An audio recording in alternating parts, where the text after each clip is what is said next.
السلام عليكم ورحمة الله وبركاته. الريال مدريد كيخسر الخسارة الثالثة في هذا الموسم، خسارة ثالثة محليا فقط، في الدوري فقط الخسارة الثالثة.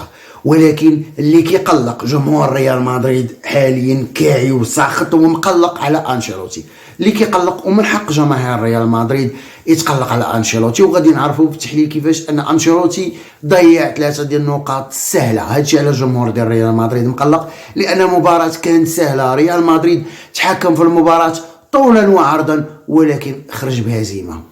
معكم عصام الهلالي. الا كنتي كتشاهدني اول مره نتمنى دعمني بلايك وبالاشتراك. ريال مدريد كيف قلنا او انشيلوتي دخل بخطه هجوميه هاد المره. اخيرا ريال مدريد او انشيلوتي مؤخرا ولا كيلعب بخطه او بشكل هجومي 4-2-3-1، لاعبين في وسط الميدان او في المحور، فالفيردي مع سيبايوس مزيان، فوق منهم بيلينغهام اللي عنده ادوار هجوميه بطبيعه الحال ولكن كيرجع كيساند وسط الميدان في الحاله ديال خروج الكره. كلشي مزيان، لكن فين كاين المشكل ان ريال مدريد او انشيلوتي لعب خطه هجوميه. شاف بان الشوط الاول هذه الخطه الهجوميه ما نفعتش نهائيا، او كان فكره وحده ما نفعتش نهائيا مع التكتل ديال اللاعبين او ديال الدفاع ديال الاسبانيول اللي كان كيلعب ب 4-4-2، قفل وسط الملعب تماما او العمق تماما. ريال مدريد كان كيعتمد على العمق، كانت عنده فكره وحده، كيدور كره من اليمين لليسار، الظاهرين ما عندهمش ادوار هجوميه نهائيا. هذا الهدف ديالهم انهم يوصلوا تيتمركزوا في الجانب ديال الجناح مثلا رودريغو كيكون في الجناح، ملي كيوصل ليه الظاهر كيدخل العمق، ملي كيدخل العمق كيلعب ليه كره عرضيه قصيره فالظاهر. نفس الشيء بالنسبه للظاهر الايسر، مثلا غارسيا كيعطي الكره لفينيسيوس كيلعب اداء فردي، او نفس الفكره اللي كنقول هي ان مبابي كيخرج وكيحاول يلعب مع ثنائيه، او مبابي وبيلينغهام وفينيسيوس كيلعبوا ثلاثيه. نفس الشيء في الجهه اليسرى، رودريغو كيلعب ثنائيه مع مبابي او كيلعب مع بيلينغهام ثلاثيه، كيحاولوا يلعبوها بشكل سريع باش يخربقوا او يخلخلوا فيها الدفاع ديال اسبانيول. لكن هذه الفكره ما عطاتش شي نتيجه. ليش؟ لان كيف ما قلنا الدفاع ديال اسبانيول كان مرتاح، لان ريال مدريد محتاج مهاجم صريح، مهاجم اللي يمكن يشغل المدافعين ديال اسبانيول كيحسوا براحه، لان مبابي دائم الخروج، كيخرج كثيرا خارج المنطقه ديال الجزاء. هادشي علاش مرتاحين. فكيبقى الدور ديال اللاعبين ديال الارتكاز ديال اسبانيول اللي كيراجعوا خلف او امام، كيتمركزوا امام المدافعين ديال اسبانيا. هادشي علاش العمق تقفل تماما. ولكن انشيلوتي الغريب في الامر انه استمر على نفس الفكره وما عطاتش نهائيا نجم.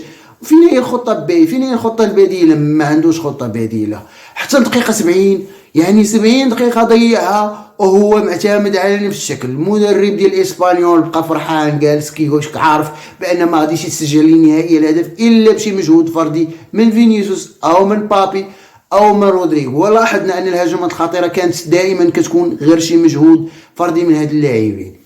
من بعد دقيقه 70 انشيلوتي امر اللاعبين بالتسديد. من بعد ملي ولا ريال مدريد كيسدد من خارج المنطقه ديال الجزاء، شفنا بعض الهجمات الخطيره، لكن هذا الشيء ما كانش كافي نهائيا. واسبانيول كانت الهجمات ديالو رغم ان الهدف اللي سجل اسبانيول كانت هجمه منظمه، لكن كانت هذه هي الهجمه المنظمه الوحيده في المباراه. كانت الهجمات ديالو عقيمه ما كتوصلش نهائيا، ما كانش كيشكل نهائيا الخطوره. كان ممكن تحيد لاعب من الوسط وتضيف لاعب مهاجم مثلا إنريك اللي ممكن يشغل المدافعين ديال الوسط ديال اسبانيول، او كان ممكن تشارك ابراهيم دياز من قبل وتلعبوا في وسط الميدان ويدخل اكثر المنطقه ديال الجزاء. هادشي علاش انشيلوتي دائما مع انه لعب بشكل هجومي ولكن كيشوف ان اسبانيول تقريبا ما كتهاجمش.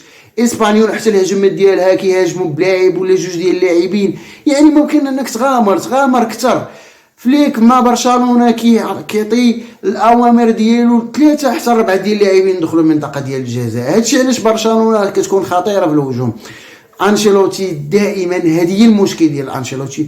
ريال مدريد محتاج لتشافي الونزو بشكل كبير، لان ريال مدريد مع هذا الجيل الرائع من اللاعبين محتاج المدرب يكون اكثر جرأة، مدرب يفكر في الهجوم اكثر ما يفكر في الدفاع. انشيلوتي مؤخرا الصراحه اصبح يفكر اكثر في الهجوم لانه غير مع الضغط. اما انشيلوتي عارفين شنو الطريقه ديال اللعب ديالو، لكن واخا تيفكر في الهجوم دائما كتكون عنده ديك الفكره ديال ممكن ان الفريق يدير مرتدات. ممكن هادشي علاش من هجمه وحده قدر اسبانيول من انه يسجل هدف ديال الانتصار. دفاع كان ديال ريال مدريد ما تجربش نهائيا. راؤول اسينسيو كيف العاده مدافع ممتاز جدا، سريع قوي، مدافع ممتاز جدا. تشواميني اداء متذبذب، مازال كيقوم بالاخطاء، رغم ان كيف ما قلنا ان اسبانيول كانت عنده هجمات مرتده قليله لكن كان تيبان انه متوتر. تشواميني من الافضل حتى هو انه يتباع الصيف القادم لانه ما قدرش يثبت نفسه.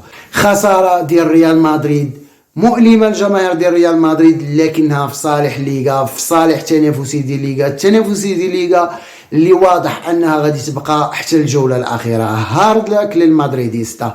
كان معكم عصام الهلالي، وكيف العاده الا كنتي كتشاهدني من اليوتيوب نتمنى دعمني بلايك وباشتراك، اما الا كنتي كتشاهدني من الفيسبوك فمتابعه. والسلام عليكم ورحمه الله.